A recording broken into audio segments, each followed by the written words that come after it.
मानस शांत हों, जिनके गुणों के गान में वे वर्धमान महान दिन विचरे हमारे ध्यान में। समय सार परमागम की 49वीं गाथा चल रही है, जिसमें भगवान आत्मा का पॉजिटिव रूप से स्वरूप बताने की कोशिश की गई है। बस भाषा जो नेगेटिव थी उसे पॉजिटिव बना दिया गया है, लेकिन वास्तव में वाला जो पुद्गल है उससे भिन्न है आत्मा। बात यही कही गई है। अपन ने आरस और अरूप संबंधी 6 बोलों की चर्चा की। अब अगंध और स्पर्श संबंधी बोलों की बात करते हैं। मैं समझता हूं अब काफी लोगों को याद हो गया होगा कि पुद्गल द्रव्य से भिन्न है,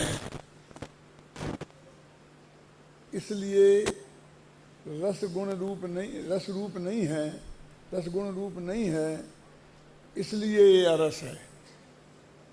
पहला बोल रस का था ना, इसी प्रकार गंध का लगा लीजिए कि यह पुद्गल द्रव्य से भिन्न होने के कारण, पुद्गल द्रव्य से भिन्न होने के कारण जीव में गंध गुण नहीं है, अतः जीव अगंध है। पहला, पुद्गल द्रव्य के गुणों से भिन्न होने के कारण जीव स्वयं भी गंध गुण नहीं है, अतः जीव अगंध है। ये दो तो द्रव्य और गुण, पुद्गल द्रव्य से भिन्न होने के कारण और पुद्गल द्रव्य के गुणों से भिन्न होने के कारण ये बात कही गई है। फिर आगे के 2 बोल, पुद्गल द्रव्य का स्वामी न होने से परमार्थ से ये गंध नहीं है, और चौथे बोल में स्वभाव दृष्टि से देखें तो ये क्षयोपशम ज्ञान रूप भी नहीं है, इसलिए भी ये अगंध है। अब 5वां बोल थोड़ा कठिन था ना, याद है? अकेली गंध कोई थोड़ी जानता है, ये तो सामान्य रूप से सबको जानता है, सबके अनुभव रूप से परिणमित होता है, इसलिए अकेले इसको गंध वाला कहना अच्छा नहीं, गंध को जानने वाला कहना अच्छा नहीं है, इसलिए ये अगंध है। और यद्यपि ये गंध को जानता है, गंध के जानने रूप से परिणमित होता है, लेकिन गंध रूप परिणमित नहीं होता, इसलिए अगंध है। ये 6 बोलों के माध्यम से उन्हें अगंध का स्वरूप बताया। ये देखो, ये जो अपन ज्ञानानंद स्वामी बोलते हैं ना, इसमें भी शुरू के 2 छंदों में जीवाधिकार बता दिया गया है पूरा। तीसरे छंद में कर्ता कर्म अधिकार को बता दिया गया है पूरा, और उसके बाद वह भगवान आत्मा कैसे प्राप्त होता है, कथम अवाप्यत इति चेत, उसको अंतिम छंद में बता दिया गया है। उसने सबसे पहले बात गंध की ही ली है कि मैं हूँ अपने में स्वयं पूर्ण, पर की मुझ में कुछ गंध नहीं। एक गंध जो शब्द है यहाँ द्व्यर्थक है। ये गंध, ये वाला गंध तो है ही, जो गंध सुगंध दुर्गंध, लोक में भी ये कहता है कि भैया उसमें बिल्कुल, उसमें तो गंध तक नहीं है, उसका होना तो बहुत दूर, माने उससे अत्यंत भिन्नता के अर्थ में भी गंध का अर्थ होता है। क्यों हो कि मैं हूँ अपने में स्वयं पूर्ण, मैं अपने में ही परिपूर्ण तत्व हूँ, पर का मेरे में कुछ क्यों हो, आखिर मेरे में कमी क्या है। गुरुदेव कितना आनंद विभोर होकर के वे बोलते थे, वे प्रभु तू सब बातें पूरा, आनंद घन जी का पद है, रे प्रभु तू सब बातें पूरा। कि क्यों बता रहे हो, इसकी जरूरत क्या है? कि पर की आस करे क्यों मुंह रखे, तू काई बातें अधूरा रे प्रभु, तू सब बातें पूरा। तू तो सब बातों में परिपूर्ण है, किस बात में तेरी कमी है? तो तू दूसरे की गंध क्यों लेना चाहता है, दूसरे के रस के पीछे क्यों पड़ता है, दूसरे रूप को अपना रूप क्यों मानना बनाना चाहता है? ऐसे ही एक अपने हिंदी कवि का भी बहुत अच्छा छंद है। जब मैं अशोकनगर में प्रवचन करता था करीब आज से 50 साल पहले, तो एक भाई थे, दाढ़ी वाले बाबा जी, ऐसी दाढ़ी रखते थे। एक उनका भजन बहुत प्रिय था, वो हमेशा गाते थे, और वो कि तू क्यों बाहर जाता है, घर ही में सब फुलवार, ऐसा छंद था। तेरा सारा बगीचा तेरे घट के अंदर है, आत्मा के अंदर विद्यमान है, तो तू बगीचे में क्यों घूमने जाता है? इस जगत के बगीचे में काय का घूमने जाता है? और फिर उसमें तेरा ज्ञान गुण की गंध केवड़ा है, और फलाने का गुलाब है, और फलाने की चमेली है, और वो सब सारा जो बगीचे में होती है ना बढ़िया बढ़िया सुगंधित चीज़ें, वो सारी गिनाई थी उत्तम जन जी। और वो बहुत रस लेकर के गाते थे। एक ही भजन था उनका जो निरंतर वो महीना में एक आध दिवस सुनाई देते थे कि तू क्यों दूसरे जगह बगीचे में जाता है, तेरे घर ही में सब फुलवार। और सब फुलवार के जितने भी भेद होते थे उस छंद में वो आते थे। यानी पर से इसको हटाने के लिए ये बात शब्द कही है। तो जो मैंने 3 बातें अभी की ना, कौन से? अरस, अरूप और अगंध। तो देखो, मैं हूँ अपने में स्वयं पूर्ण, पर की कुछ मुझ में कुछ गंध नहीं। मैं अरस अरूपी अस परसी, पर से कुछ भी संबंध, इसके लिए पर से कोई संबंध नहीं है, इसके लिए ये सारी मेहनत है।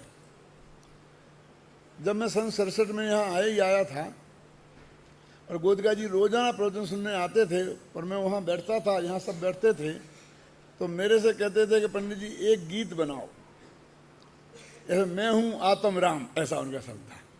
वे इतना वो ही बोलते थे कि मैं हूँ आत्म राम, ऐसा कोई गीत बनाओ।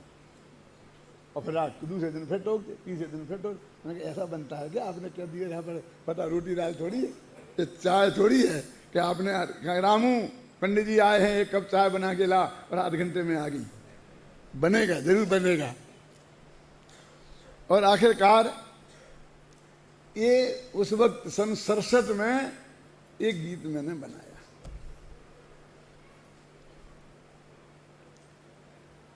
सरसठ में कितने साल हो गए? 42 है, हाँ 42 साल। देखो इसमें आ गया ना पूरा ही 49वीं गाथा नहीं, 49 गाथा तक की बात आ गई। कौन सी? कि मैं हूँ अपने में स्वयं पूर्ण, पर की मुझ में कुछ गंध नहीं। मैं अरस अरूपी अस परसी, पर से कुछ भी संबंध नहीं। पर से सर्व प्रकार के संबंधों को तोड़ने की ये बात है। समय सार में एक कलश आता है, बहुत मार्मिक सा, 199 माह है कि 200 माह है। नास्ति सर्वोपि संबंधो पर द्रव्यात्म तत्वयो। पर द्रव्य में और आत्मा में कोई भी प्रकार का संबंध नहीं है। नीचे की पंक्ति में तो बात ये कही, जब कोई प्रकार का संबंध नहीं है तो कर्ता कर्म संबंध कैसे हो सकता है? वो कर्ता कर्म संबंध नहीं है, ये बताने के लिए कोई संबंध नहीं है, ये बात कही। और शिष्य ने प्रश्न किया कि ज्ञाता ज्ञेय संबंध तो है, सारा लोग ज्ञेय है और भगवान आत्मा ज्ञाता है, तुम कैसे कहते हो कि कोई संबंध नहीं है? कि ज्ञाता ज्ञेय संबंध भी कोई संबंध है? क्या बात कर रहे, संबंध नहीं है? हाँ, जरा इसको मैं आपको बताता हूं तो आपके ख्याल में आएगा कि ये संबंध है कि नहीं है। एक आदमी ने मुझे बाजार में जाता हुआ मिला तो मैंने उसे बहुत प्रेम से नमस्कार किया और उसने भी मेरे को बहुत प्रेम से नमस्कार किया। तो आलोक जी मेरे साथ थे, बोले पंडित जी ये कौन है? मैंने कहा मैं नहीं जानता हूं। तो पंडित हो के झूठ बोलते हो, शर्म नहीं आती है? कि क्यों? आपने जितना गहरा नमस्कार किया है और उसने भी, उससे ये नहीं माना जा सकता कि आप उसे नहीं जानते हैं। मुझे नहीं बताना चाहते हैं तो मत बताओ, साफ इनकार कर दो। लेकिन आप, ये कौन है, आपका इससे क्या संबंध है, मुझे ये बताओ। अब एक प्रश्न आगे बढ़ गए। क्यों? अकेला इतना ही नहीं पूछेंगे जी कि ये कौन है, साथ में ये भी पूछेंगे तुम्हारा इससे क्या संबंध है, क्योंकि बिना संबंध के इतनी गहरी नमस्कार नहीं हो सकती। क्यों? तो मैंने कहा बताऊं, विश्वास करोगे? कि फिर भी अविश्वास करोगे? कि बताओ तो।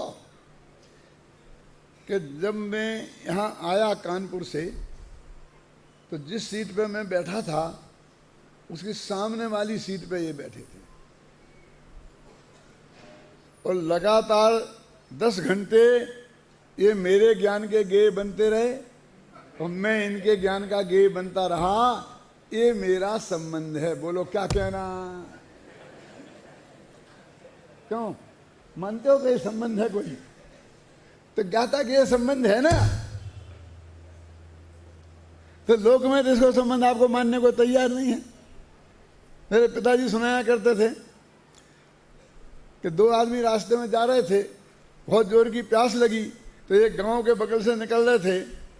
तो पहले ज़माने में या तो कुआं पे जाके कहीं पानी पीना पड़ता था पनिहारों से लेकर के, और या किसी गांव में जाकर के कोई पहचान वाला हो तो उसके यहाँ पानी पी लेते थे। सिर्फ पानी पीना था और कुछ नहीं। तो चले गांव में, चले मिलेगा पानी। कि तुम्हारी कोई पहचान वाला है? कि हाँ है कि मेरी रिश्तेदारी है, तुम चिंता मत करो चलो।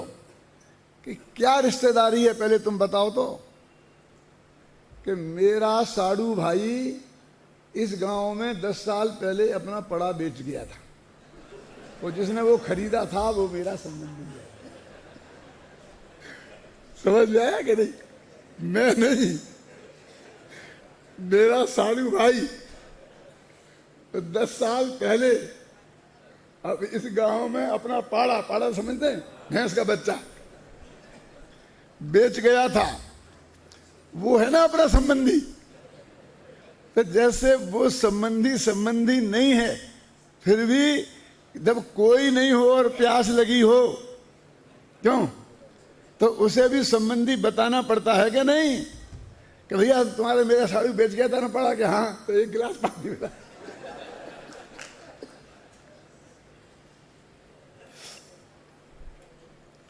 कि इसमें संबंध क्या है? कहने का मतलब यह है कि जिसको हम लोग में संबंध कहते हैं, क्या कोई मिनिस्टर बन जाए तो कितने संबंधी निकल आते हैं?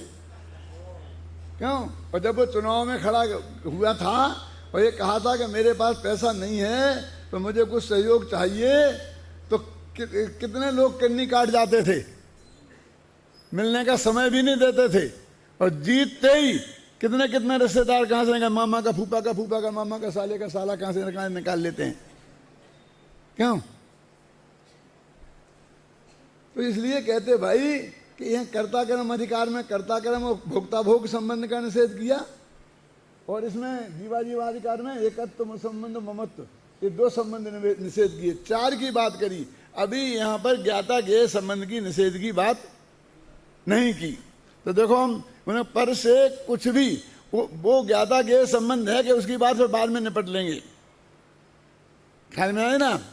अभी तो ये कह रहे हैं कि कुछ भी संबंध नहीं, कि फिर तुम्हें निकल जाएगा तो कि चिंता निमित्त का हम शादवादी है ना, हम कुछ भी नहीं, कितनी भी कहो तो अभी उसमें कथनचित तो लगी हुई है। मैं तो लगा ही हुआ है कि निश्चय से कोई संबंध नहीं। अरे पर से ज्ञाता ही गे नहीं, कर्ता कर्म भी निकल आएगा उत्तम चंद जी। क्यों? जीवो करो दिघड़म पटम व्यवहार नए भणियम, मूल गाथा है कुंद कुंद की, वो तुम्हारे कर्ता ही कर्म अधिकार में। इनका कैसे हो गया, मेरा क्यों नहीं है कर्ता कर्म अधिकार? इसलिए कि अभी ये उस पर प्रवचन कर रहे हैं, और मेरा जीवा जीवाधिकार है क्योंकि मैं अभी जीवा जीवाधिकार पर प्रवचन कर रहा हूं। ऐसा बंटवारा घबराना नहीं। क्यों? समझ नहीं ना? उसमें आया मूल में जीवा घटम करोति पटम करोति और अन्य द्रव्यम, ऐसा ऐसा मूल गाथा में है क्या? नहीं है? ऐसा गाथा मूल में है तो वो संबंध भी निकल आएगा, समय सार में निकल आएगा। ऐसा चिंता मत करो। ऐसा नहीं कि प्रवचन सारी में कहेंगे कि रागादि का कर्ता आत्मा है, समय सार में भी आएगी मूल गाथा जिसमें रागादि का कर्ता। तो क्या मैंने बोला ना, घड़े का कर्ता भी बता देंगे तुम्हें, चिंता नहीं है उसकी। लेकिन वो बता देने से क्या होता है, जो वस्तु का स्वरूप है, जब मूल स्वरूप जिसके आश्रय से संबंध में ज्ञान सात की प्राप्ति होती है, जब उसकी बात आएगी तब सबकी छुट्टी हो जाएगी। हाँ, तो क्या अपन पढ़ रहे थे?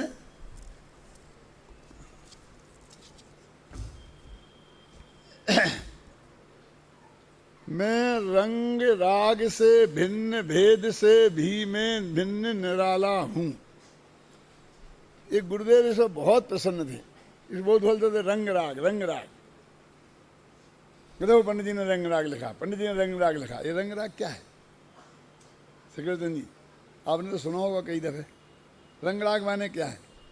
रंग माने वर्णादि और राग माने रागादि, और वर्णादि और रागादि ते निज भाव को न्यारा किया। सारे पुद्गल को अगर आकाश आदि, इनको रंग शब्द से कहा इसमें, रंग राग से भिन्न। अब तीसरा रह गया सद्भूत व्यवहार। रंग का कहने से असद्भूत निकल गया, राग का कहने से उपचय सद्भूत निकल गया, और अब रह गया कौन सा? भेद से भी मैं भिन्न निराला हूं। ये भेद से भी वो अनुपचय सद्भूत व्यवहार भी, उससे भी मैं निराला तत्व हूं। क्या कह रहे? आत्मा में ज्ञान है, दर्शन है, चारित्र है।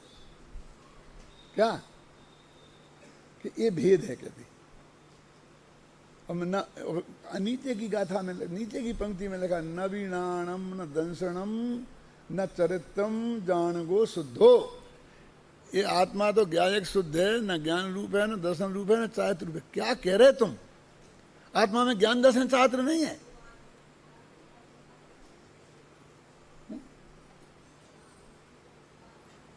कहते हैं ज्ञान दर्शन चारित्र के तीन कह रहे हैं, ये ऐसा भेद नहीं है। दर्शन ज्ञान चारित्र का निषेध नहीं है। भाषा ऐसी है, ज्ञान नहीं है, दर्शन नहीं है, चारित्र नहीं है। क्या समझ गए ना? तो निषेध का, भेद का भी निषेध है कि जो ये आपने बात कही ना, जो गुरुदेव की बात है ना, और जो उत्तम चंद जी ने कही वो भी, कि नहीं नहीं ये मेरी बात है, ये उत्तम चंद जी की बात है, ज्ञान चंद जी की बात है। अरे मैं कुछ नहीं जानता, मैं तो ये जानता हूँ गुरुदेव की बात है। मैं तो यहाँ गुरुदेव की बात सुनने आया हूँ, हुकुमचंद ज्ञानचंद उत्तम चंद की बात सुनने नहीं आया हूँ। सुनो, जाओ सुनो, गुरुदेव से सुनो, तो हमें क्यों परेशान करते हो?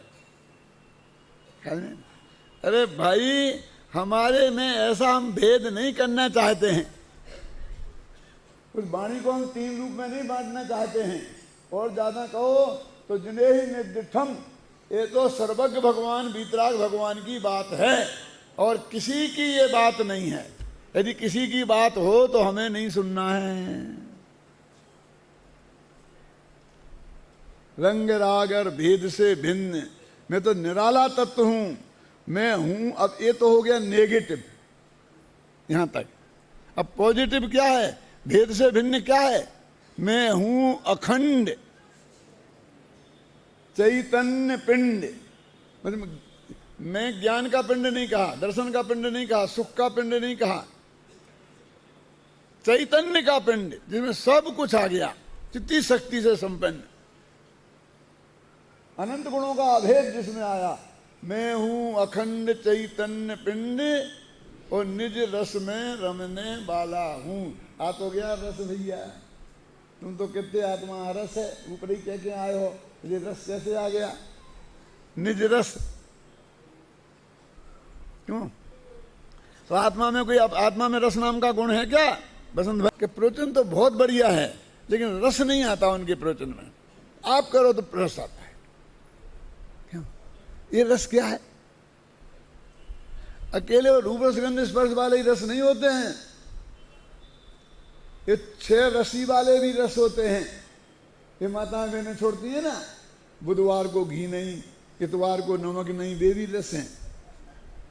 और ये कवियों के भी रस होते हैं, श्रृंगार रस। क्या? तो आत्मा अरस है कि सरस? बोलो कि साहब आत्मा है तो अरस, लेकिन जब अरस आत्मा आप समझाते हो तो उससे रस टपकता है। क्यों? बोलो अरस है कि सरस? निज रस में रमने वाला हूं। अब ये यहां तक तो अस्ति और नास्ति से जीवाजीवाधिकार की बात हुई, खत्म। जीवाजीवाधिकार 68 गाथाएं खत्म। इनके अलावा कुछ 68 गाथाओं में कहा हो तो बताना। अब कर्ता कर्म अधिकार शुरू होता है कि मैं ही मेरा करता धरता, मुझ में पर का कुछ काम नहीं। इस पंक्ति को 4-5 तरह से बोला जा सकता है। कैसे? जो मैं बोलने की कोशिश करता हूं, एक आध दो कोशिश करता हूं।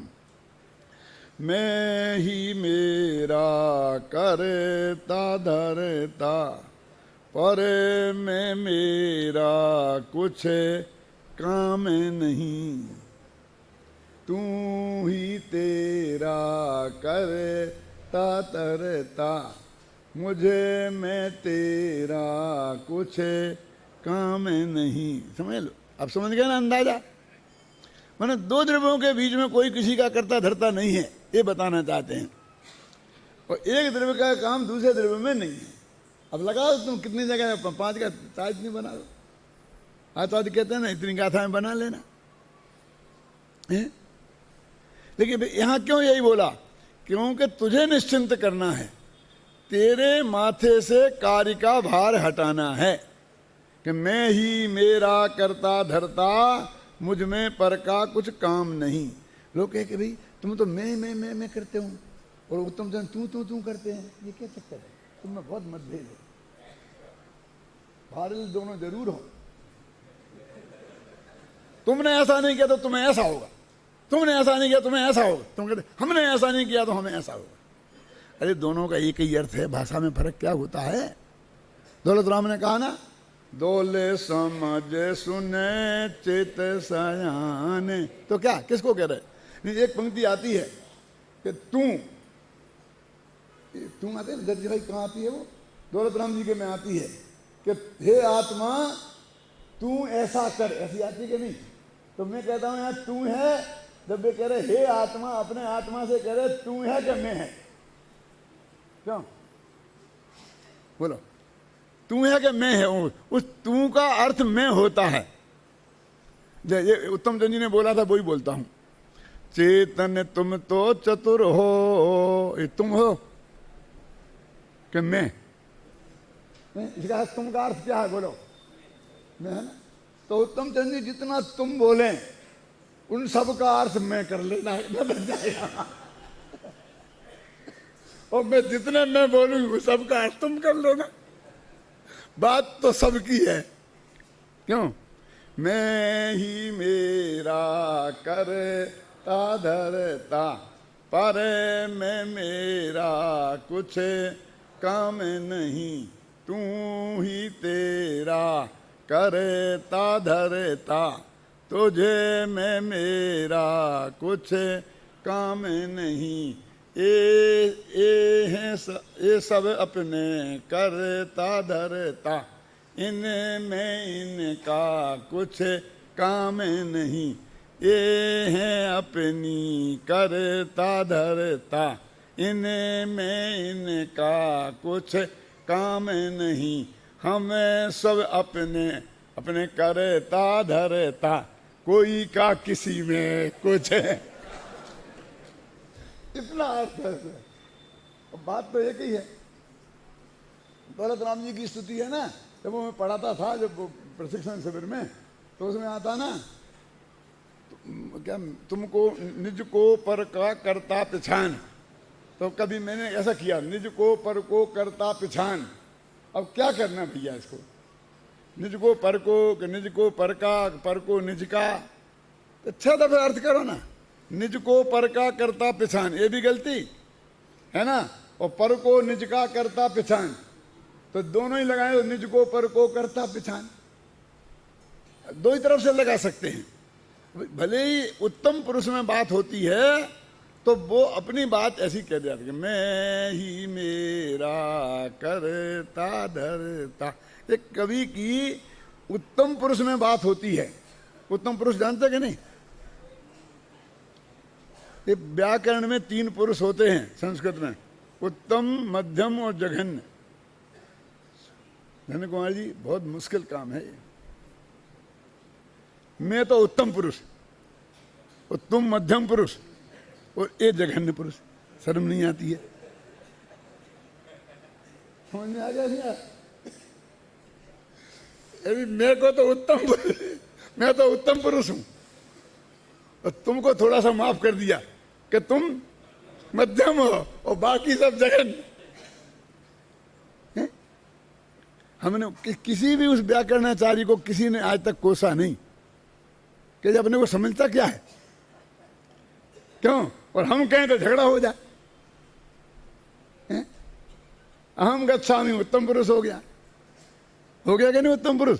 मैं जाता हूं, उत्तम पुरुष हो गया।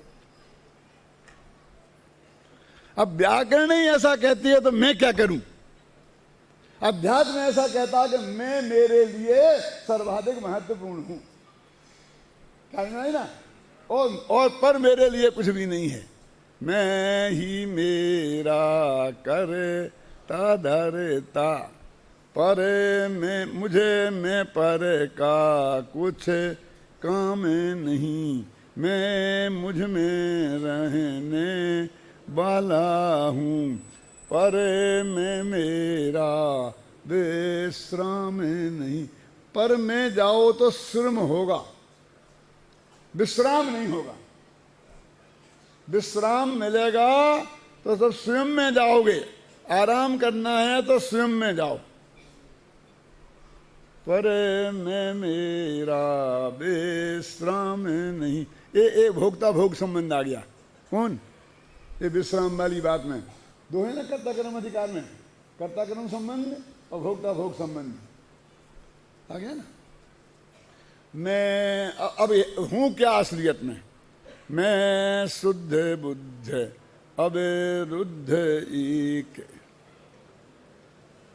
परे परिणति से अप्रभावी हूँ।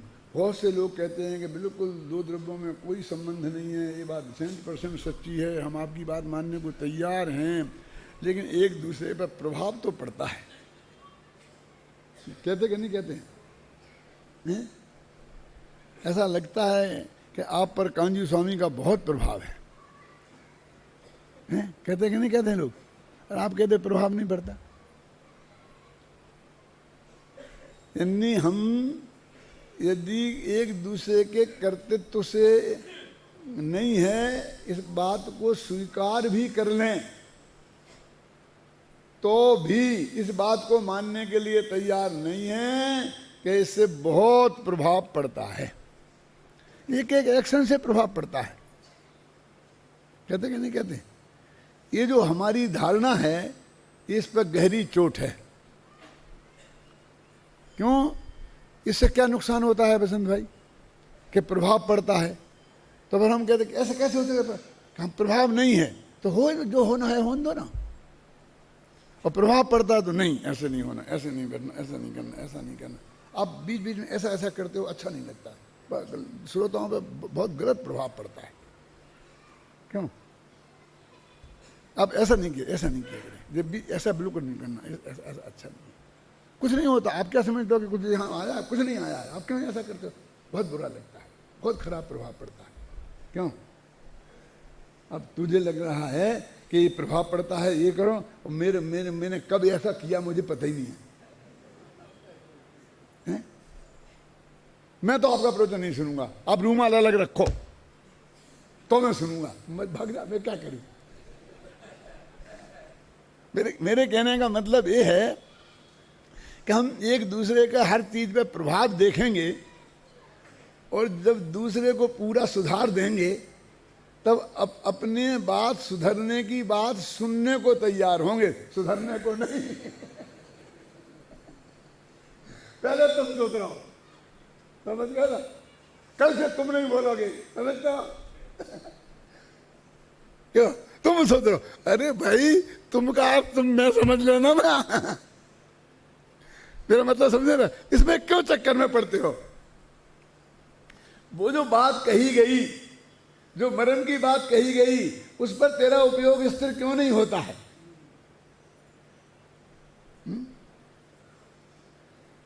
पर परिणति से अप्रे भावी हूं। आकाश में बादल आ जाएं तो हमारे लिए जुकाम हो जाता है, हो गया कल्याण तुम्हारा, है ना? ये इमली होती, इमली जानते हैं ना? इसको आप एक कांच की बोतल में अंदर रख दो और बिल्कुल टाइट पैक कर दो, सील बंद, लेकिन आकाश में बादल आएंगे तो वो अंदर गीली हो जाएगी, तो आप कहते प्रभाव नहीं पड़ता। और कमल के पत्ते पर नीचे ऊपर कितना ही पानी डाल के रखो, ख्याल में है ना? वो कमल के पत्ते पर कितना ही पानी डाल के रखो, वो बिल्कुल कभी रंच मात्र भी गीला होता ही नहीं है। वो अपन ऐसा करके फटकार के ऐसा हाथ में देखो तो बिल्कुल सूखा रहेगा, उसमें गीलापन नहीं होगा। होता कि नहीं होता?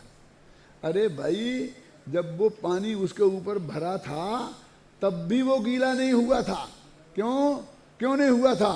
क्योंकि स्पर्शी स्वभाव वाला है वो, पानी उसे छू नहीं सकता, ऐसा उसका स्वभाव है। तेरे आत्मा का ऐसा स्वभाव है कि पर पदार्थ तेरे को छू तक नहीं सकता, पर की तेरी गंध तक तेरे में नहीं आ सकती। एक द्रव्य का दूसरे द्रव्य पर कोई असर नहीं पड़ता, ये सारा निमित्त का कथन है। प्रकाश, तुम्हारा पूरा करुणानियोग निमित्त का कथन है, व्यवहार का कथन है। इससे होता, इससे वो, इससे वो, इससे वो, इससे वो, इस कर्म से वो, इस कर्म से वो, समझ लेना।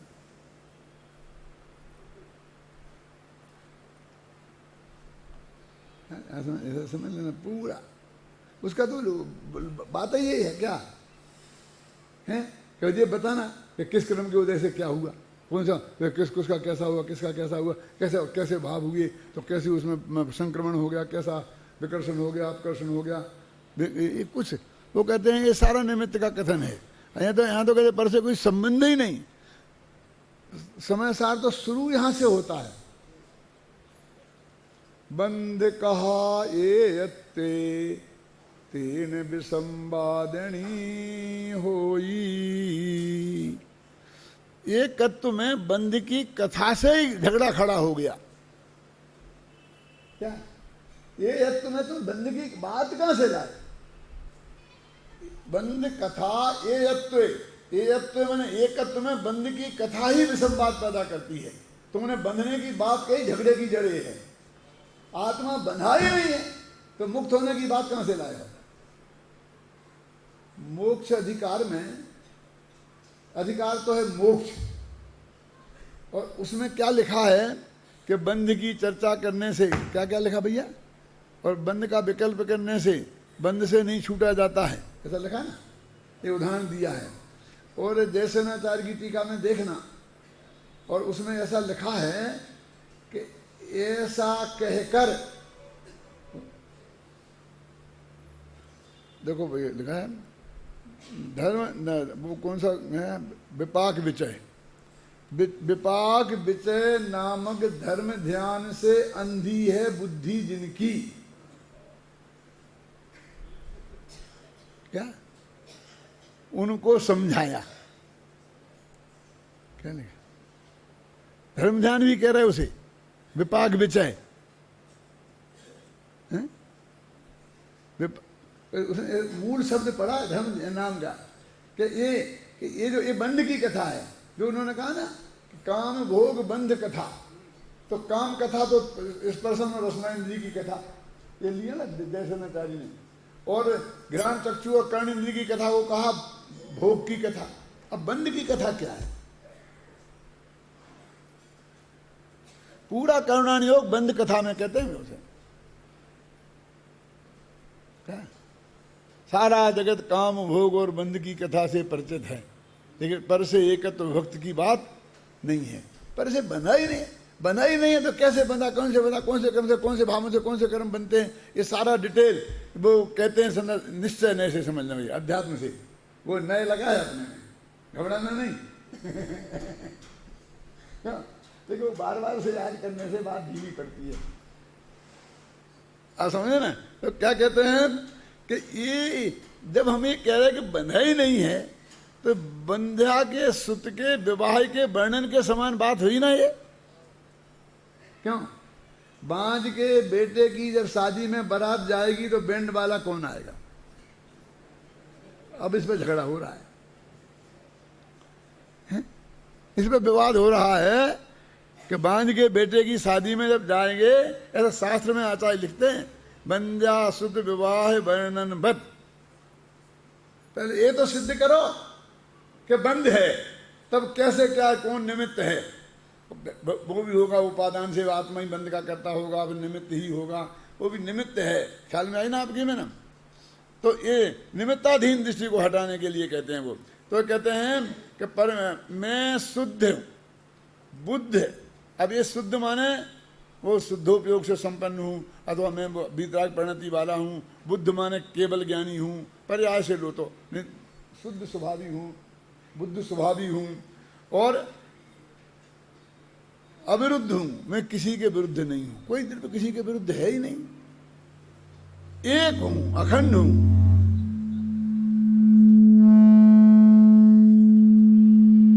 समर्थन कर रहा है, मेघों की गर्जना भी समर्थन कर रही है।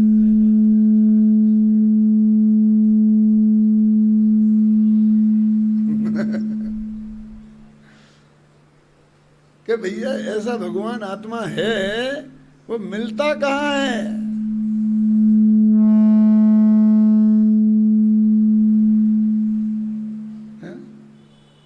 मिलता किस चीज से है? मेरे चित्त में बहुत विकल्प खड़े रहे कि मैं ये लिखूं कि आत्मानुभूति में प्राप्त तत्व, क्या ये लिखूं कि आत्मानुभूति से प्राप्त तत्व। कई दफे काटा, कई दफे पीटा, कई दफे बदला बदली की, लेकिन मैंने समय सार में एक जगह आत्मानुभूति में लिखा है, से की जगह। क्यों? कि से में करण कारक है और में अधिकरण कारक है। हैं तो दोनों करण, एक करण एक अधिकरण। माने आत्मानुभूति आधार है उसको प्राप्त करने का। वो कहाँ मिलेगा? कि आत्मानुभूति में मिलेगा। ख्याल में है ना। और कैसे मिलेगा? आत्मानुभूति से मिलेगा। जिस भांति प्रज्ञा छेनी से पर से विभक्त किया इसे, उस भांति प्रज्ञा छेनी से ही अरे ग्रहण कर। कहने का मतलब ये है कि किसी को ग्रहण करने के लिए किसी दूसरे के पास भटकने की जरूरत नहीं है। तेरी वो प्रज्ञा है जो आत्मानुभूति में आएगी काम, उससे ही तेरा काम हो जाएगा। ऐसा मैं ज्ञानानंद स्वभावी तत्व हूँ। समझ नहीं ना।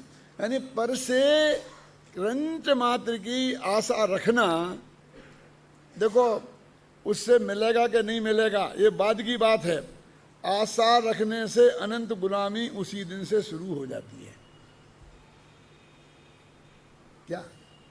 तो मैं उदाहरण के लिए कहता हूँ कि मैंने एक कल्पना कर ली कि भाई ये मेरे बहुत अच्छे दोस्त हैं, सेठ जी हैं, करोड़ों रुपया हैं, दान देते हैं, और अभी मेरे को कोई संकट का काल आएगा, मेरी बेटी की शादी आएगी, कि मेरा कोई ऑपरेशन होना होगा, तो ये मेरे को ज़रूर सहयोग करेंगे। उनने कही तो नहीं थी, कई दफ़े पूछा था, पंडित जी मेरे लायक सेवा बताओ, मेरे लायक सेवा बताओ, मेरे लायक सेवा बताओ।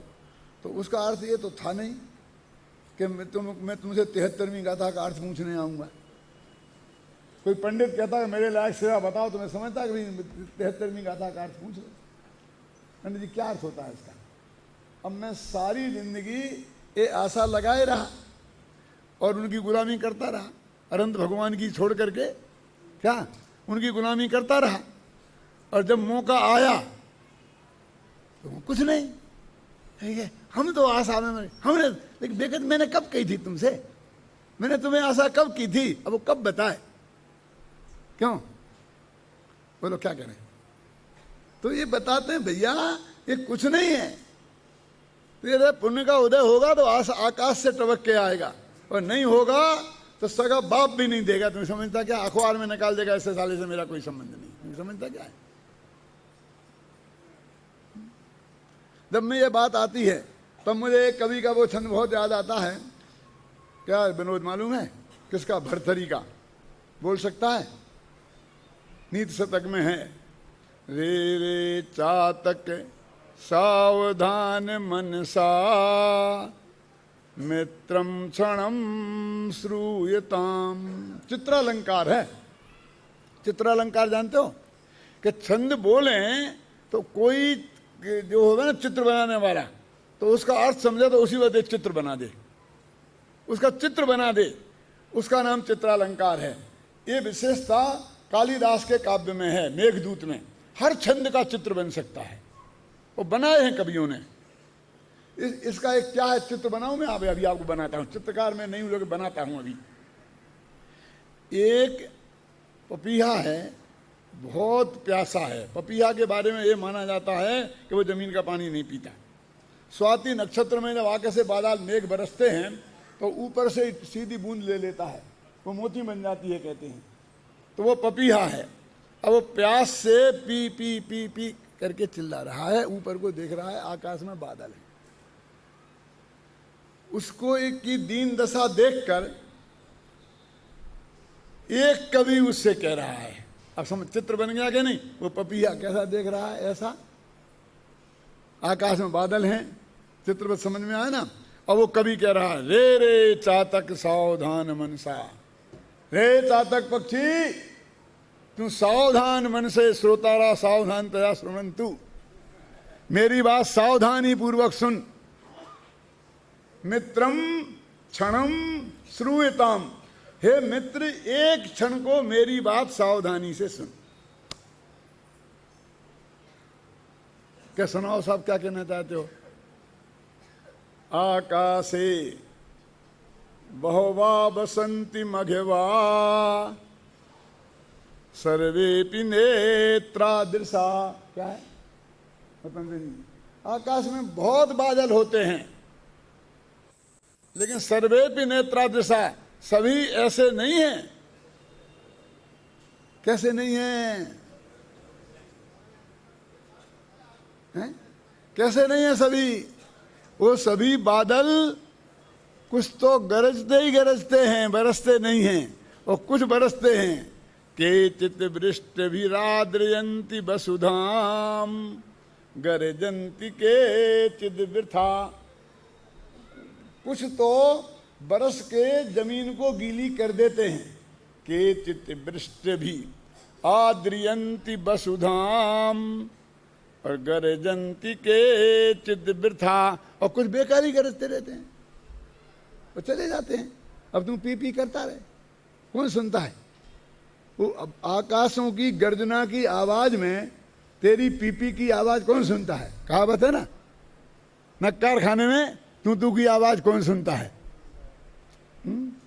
केचित् वृष्टिभिराद्रयन्ति वसुधाम गरजन्ति केचित् वृथा। यम यम पश्यति तस्य तस्य पुरता माँ ब्रूहि दीनम बचा।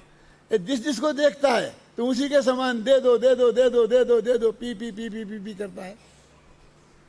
यम यम पश्यसि तस्य तस्य पुरता, जिस जिसको देखता है उसी के सामने झोली फैला देता है। अरे सब नहीं होते हैं। यम यम पश्यसि तस्य तस्य पुरता माँ ब्रूहि दीनम बचा। ये दीन वचन मत बोल, कोई तेरे को निहाल करने वाला नहीं है। तुष्टो यही राजा यदि सेवकेभ्या भाग्यात परम नैव दधाति किंचित। क्या अर्थ है बोलो संजीव। राजा यदि तेरे से संतुष्ट हो जाएगा तो भाग्य से अधिक नहीं दे सकता तेरे को। अहिर्निशम बरसति बारी बाहा, दिन रात बरसात हो तथापि पत्तः तृतीय पलासा, तो भी पलास जानते हैं छोला क्या बोलते हैं उसको, ढाक। ढाक में 3 ही पत्ते निकलेंगे, 5 पत्ते निकलने वाले नहीं है। एक पंक्ति में 3 पत्ते निकलते ना। खूब बरसात हो तो 5 निकल आएंगे, धोखे में मत रहना। तुष्टो ही राजा यदि सेवकेभ्या भाग्यात परम नैव दधाति किंचित अहिर्निशम बरसति बारी बाहा तथापि पत्रः तृतीय पलासा। इसलिए वो कवि कह रहा है कि रे रे चातक सावधान मनसा मित्रम क्षणम श्रूयताम। क्या आकाशे बहवा बसंति मघवा सर्वेपि नेत्रादृशा केचित् वृष्ट विराद्रियन्ति वसुधाम गर्जन्ति केचिद् वृथा यम यम पश्यसि तस्य तस्य पुरता माँ ब्रूहि दीनम बचा। क्यों दीन वचन बोलता है? अरे ये तो उस कवि भरतजी ने कही जो शुभचंद्राचार्य का भाई था लेकिन जैनी नहीं था। शुभचंद्राचार्य का सगा भाई था। कौन सा शुभचंद्राचार्य? ज्ञानानंद वाले। लेकिन शुभचंद्र क्या कहते हैं? जैन दर्शन क्या कहता है? वो तो ये कहता है कुछ बरसेंगे, कुछ देंगे और कुछ नहीं बरसेंगे। ये सबके सामने मत बोल। यहां तो कह रहा कोई नहीं बरसेगा, सब गरज गरज के ही जाने वाले हैं, क्योंकि एक द्रव्य में दूसरे द्रव्य के बीच में वज्र की दीवाल है। कोई तेरे को कुछ नहीं करेगा। क्यों? पर से कुछ भी संबंध नहीं, किसी भी प्रकार का संबंध नहीं है तेरे सुख दुख जीवन मरण से, तेरे बंध से, तेरे मोक्ष से पर का कोई संबंध नहीं है। सबका स्वतंत्र बिल्कुल स्वयं स्वयं में है। तो इस दीनता से क्या, इस भय से क्या, इस आशा से क्या, इस स्नेह से क्या, इस लोभ से क्या, ये तू ये पक्का निर्णय कर ले। ये कुंद कुंद का संदेश है।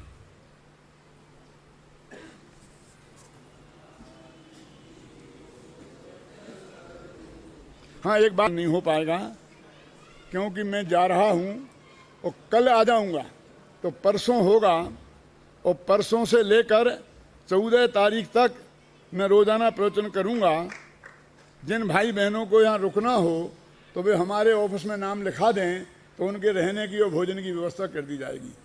कल नहीं होगा और फिर परसों से लगातार 14 तारीख तक होगा, क्योंकि 14, 15 तारीख 16 तारीख से श्वेतांबर पर्यूषण है, तो मैं 15 तारीख को चला जाऊँगा।